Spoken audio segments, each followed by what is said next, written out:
शास्त्रों के अनुसार सोमवार को भगवान शिव जी की पूजा अर्चना की जाती है और इस दिन व्रत करने से भगवान शिव और देवी पार्वती प्रसन्न होते हैं। सोमवार का व्रत बेहद सरल होता है। सोमवार का व्रत करने से जीवन धन्य धान्य से भर जाता है, सभी अनिष्टों का हरण होता है और भगवान शिव अपने भक्तों के कष्टों को दूर करते हैं। नियमित रूप से सोमवार का व्रत करने से भगवान शिव और देवी पार्वती की अनुकंपा बनी रहती है।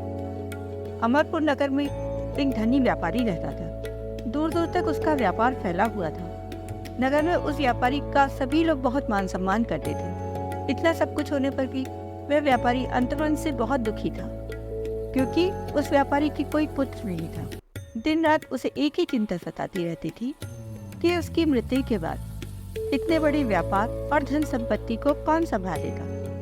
पुत्र पाने की इच्छा से वह व्यापारी प्रतिदिन सोमवार को भगवान शिव की पूजा और व्रत किया करता था। सायंकाल को व्यापारी शिव मंदिर में जाकर भगवान शिव के सामने घी का दीपक जलाया करता था। उस व्यापारी की भक्ति को देखकर एक दिन पार्वती जी ने भगवान शिव से कहा, हे प्राणनाथ, यह व्यापारी आपका सच्चा भक्त कितने दिनों से ये सोमवार का व्रत और पूजा नियमित कर रहा है। भगवान, आप इस व्यापारी की मनोकामना अवश्य पूर्ण करें। भगवान शिव ने मुस्कुराते हुए कहा, हे पार्वती, इस संसार में सबको उसके कर्म के अनुसार फल की प्राप्ति होती है। प्राणी जैसा कर्म करते हैं उन्हें वैसा ही फल प्राप्त होता है। इसके बावजूद पार्वती जी नहीं मानी। उन्होंने आग्रह करते हुए कहा, नहीं प्राणनाथ, आपको इस व्यापारी की इच्छा पूरी करनी ही पड़ेगी। यह आपका अनन्य व्रत प्रति सोमवार आपका विधिवत व्रत करता है और पूजा अर्चना के बाद आपको भोग लगाकर एक समय का भोजन ग्रहण करता है। आपको ऐसे पुत्र प्राप्ति का वरदान देना ही होगा। पार्वती जी का इतना आग्रह देख भगवान शिव ने कहा, तुम्हारे आग्रह पर मैं इस व्यापारी को पुत्र प्राप्ति का वरदान देता हूँ, लेकिन इसका पुत्र 16 वर्ष से अधिक जीवित नहीं रहेगा। उसी रात भगवान शिव ने स्वप्न में उस व्यापारी को दर्शन देकर उसे पुत्र प्राप्ति का वरदान दिया और उसके पुत्र के 16 वर्ष तक जीवित रहने की बात भी बताई। भगवान के वरदान से व्यापारी को खुशी तो हुई, लेकिन पुत्र की अल्पायु की चिंता ने उस खुशी को नष्ट कर दिया। व्यापारी पहले की तरह सोमवार का विधिवत व्रत करता रहा।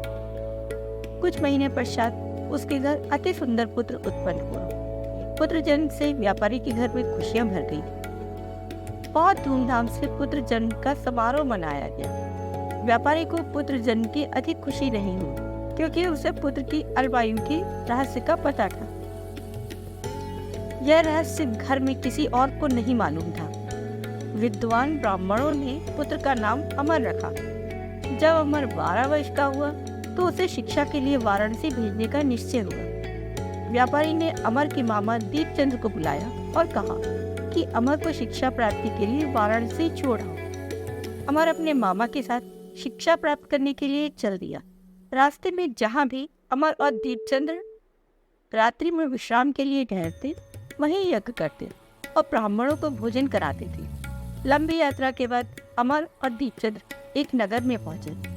उस नगर के राजा की कन्या के विवाह की खुशी में पूरे नगर को सजाया गया था। निश्चित समय पर बारात आई, लेकिन वर का पिता अपने बेटे के एक आंख से काना होने के कारण बहुत चिंतित था। उसे इस बात का भय सता रहा था कि राजा को इस बात का पता चलने पर कहीं वह विवाह से इनकार न कर दे, इससे उसकी बदनामी होगी। वर के पिता ने अमर को देखा तो उसके मस्तिष्क में एक विचार आया।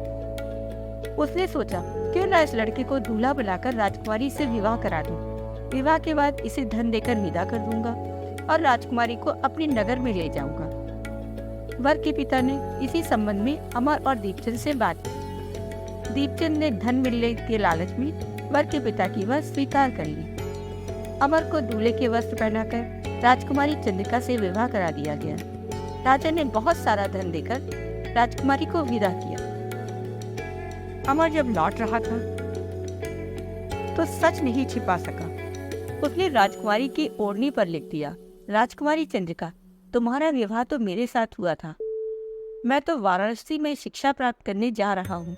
अब तुम्हें जिस नवयुवक की पत्नी बनना पड़ेगा वह काना है। जब राजकुमारी ने अपनी ओढ़नी पर लिखा हुआ पढ़ा तो उसने काले लड़के के साथ जाने से इनकार कर दिया। राजा ने सब बातें जानकर राजकुमारी को महल में ही रख लिया।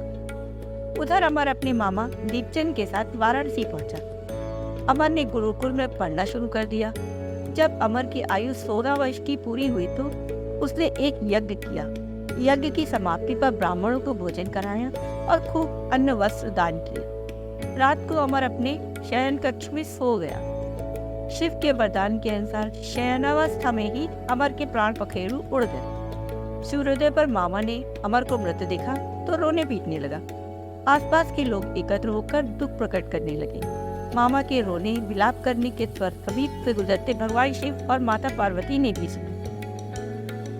पार्वती जी ने भगवान से कहा, हे प्राणनाथ, मुझे इसके रोने के स्वर सहन नहीं हो रहे।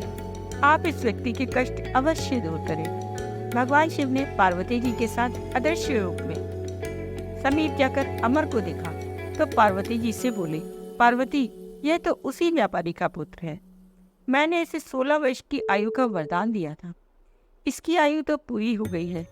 पार्वती जी ने फिर भगवान शिव से निवेदन किया, हे प्राणनाथ, आप इस लड़की को जीवित करें, नहीं तो इसके माता पिता पुत्र की मृत्यु के कारण रो रो कर अपने प्राण त्याग देंगे। इस लड़के का पिता तो आपका परम भक्त है। वर्षों से सोमवार का व्रत करते हुए आपको भोग लगा रहा है। पार्वती जी के आग्रह करने पर भगवान शिव ने उस लड़के को जीवित होने का वरदान दिया और कुछ ही पल में वह जीवित होकर बैठ गया। शिक्षा समाप्त करके अमर मामा के साथ अपने नगर की ओर चल दिया।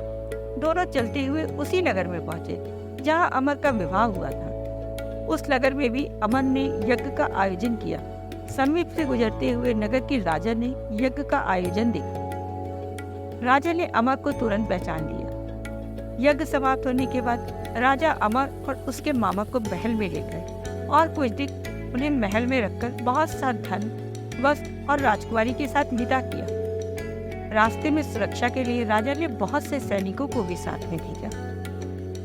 दीपचंद ने नगर में पहुंचते ही एक दूत को घर भेजकर अपने आगमन की सूचना भेजी। अपने बेटे अमर के जीवित वापस लौटने की सूचना पाकर व्यापारी बहुत प्रसन्न हुआ। व्यापारी ने अपनी पत्नी के साथ स्वयं को एक कमरे में बंद कर रखा था। भूखे प्यासे रह व्यापारी और उसकी पत्नी बेटे की प्रतीक्षा कर रहे थे।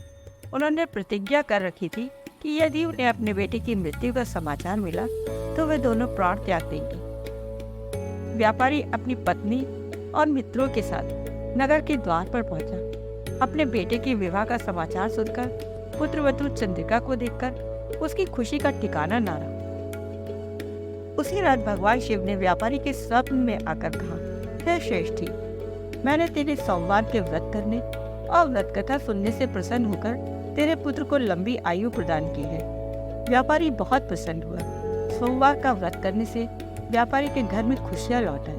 शास्त्रों में लिखा है, जो स्त्री पुरुष सोमवार का विधिवत व्रत करते हैं और व्रत कथा सुनते हैं, उनकी सभी इच्छाएं पूर्ण होती हैं, सभी दुख दूर होते हैं और समस्त मनोकामनाएं पूर्ण होती हैं। बोलो जय शिव शंभू।